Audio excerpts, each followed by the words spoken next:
Johnny Carson, a legend. And did you ever wonder what happened behind the scenes? Well, comedian Paul Reiser is about to pull back the curtain on Carson in a series titled There's Johnny. Good morning, Dolphy. Freddie. And who's this?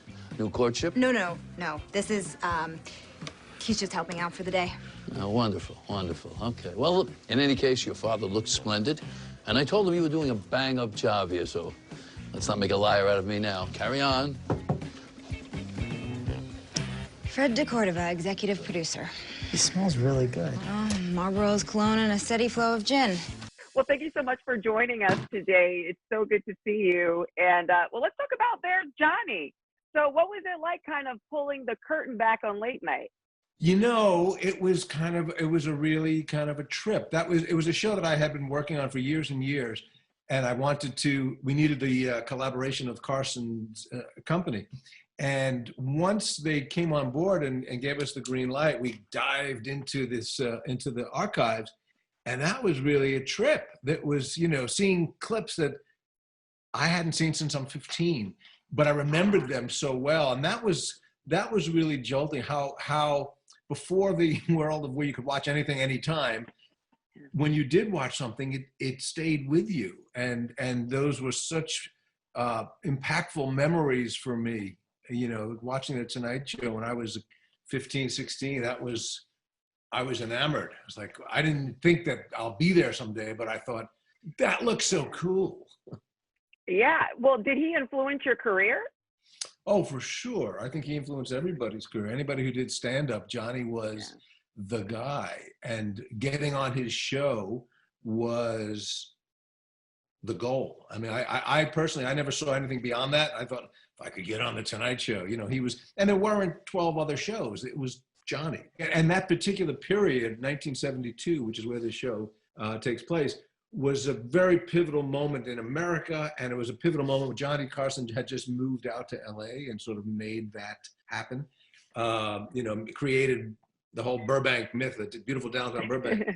But when we finally got to make the show, we were so lucky that everybody that we wanted, we got. And Jane Levy, who has since gone on to explode and be huge, is so great in this. And Tony Danza, and a wonderful young guy named Ian Nelson, who was our lead kid. And it's just a beautiful, really, I can say because I'm not in it. I just get to watch it now. I was going to ask you, how did you resist not putting yourself in it? Well, you know, to me, that's really great fun to be the guy that writes it and whispers stuff to the director and then runs away. I was happy to do that. And it was an odd journey for this show because it was going to be on this little platform. And then it went to Hulu for a minute, and it sort of was homeless. I went, this should be on Peacock is where it should be. Yeah. And luckily the people at Peacock went, yeah, this is exactly the perfect show for Peacock. It's about NBC. It's about, you know, the golden age of the Tonight Show. So I'm thrilled that it's found a home and it's found the right home. Yeah, and do you think that there's something that we'll learn? Like, is there something you think we never knew before that we'll get out of the show? You know, it's I don't know about that. It's an interesting hybrid because we have actual clips of Johnny and it's real, but the world backstage is all fictitious. We made up all these people. So if you're learning anything, you're probably learning it around fake people. But, you know, one of the creative choices that we locked into at the beginning is that we don't have anybody playing Johnny Carson because he was so familiar that whenever I've seen anything where somebody's playing Johnny, I go, that's not Johnny. And so we only see Johnny as himself in the clips, and then we'll see it periodically, a back of a shoulder, a back of a head as he walks by. And when all the times I was on the show, that's all I ever saw. On camera, he was lovely and hospitable and wonderful, but off camera, he was like the president. You know, it's like there were people and he'd be moving, and you'd see, there he is. So that was sort of the feel that I wanted to bring to the show. But yeah, you'll see Johnny, but not a lot. He's there. It was his presence. You know, he was the king of his domain, as it were. Oh, awesome. And so what have you been up to? I mean, I could just go through a whole long laundry list of projects that you're involved in right now.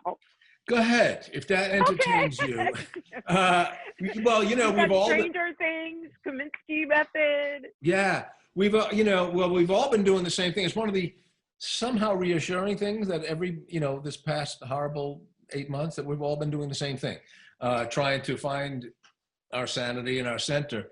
But we're slowly getting back to work. Next couple of weeks, we go back to we'll finish the third season of Kaminsky Method, and then Stranger Things in the beginning of the new year.